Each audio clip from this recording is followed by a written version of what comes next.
Hi guys, आज आपण without oven तव्यामध्ये मस्त टेस्टी असा पनीर टिक्का पिझ्झा बघूया. तर मी इथे 100 ग्रॅम पनीर घेतलं आहे. त्यात हळद, धणा पावडर, जिरा पावडर, काश्मीरी लाल मिरची पावडर, लाल तिखट मसाला जो अवेलेबल असतो, तर आम्ही मालवणी मसाला यूज करतो, तो टाकला आहे. मग गरम मसाला, मीठ, आलं लसूण पेस्ट, दही आणि कसुरी मेथी हे सगळं टाकायचं आणि नीट मिक्स करून घ्यायचं. सगळं मिक्स करून झालं की एक अर्धा तास हे असं मॅरिनेट व्हायला ठेवायचं. अर्ध्या तासानंतर पॅनमध्ये थोडंसं तेल टाकून हे शिजवून घ्यायचं. 5 ते 6 मिनिटं लागतात.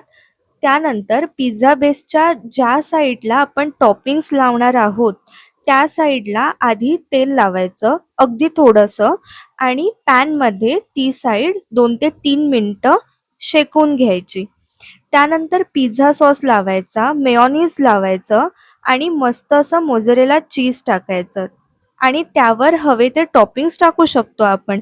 मी इथे कांदा, टोमॅटो आणि कॅप्सिकम घेतला आहे.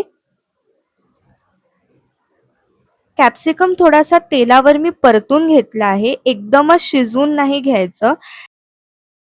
त्याचा क्रंचीनेस राहिला पाहिजे आणि आपण जे पनीर टिक्का बनवलं आहे ते पण ॲड करायचं आणि वरून परत एकदा चीज टाकायचं. हे पॅनमध्ये ठेवायचं आणि वरून झाकण ठेवायचं. चीज मेल्ट झालं की पिझ्झा बाहेर काढायचा आणि कट करून घ्यायचा. तुम्ही हा पिझ्झा एकदा बनवला ना घरी की खरंच बाहेरचा पिझ्झा नाही खाणार, इतका टेस्टी बनतो. नक्की ट्राय करा आणि लाईक, शेअर, फॉलो करायला विसरू नका.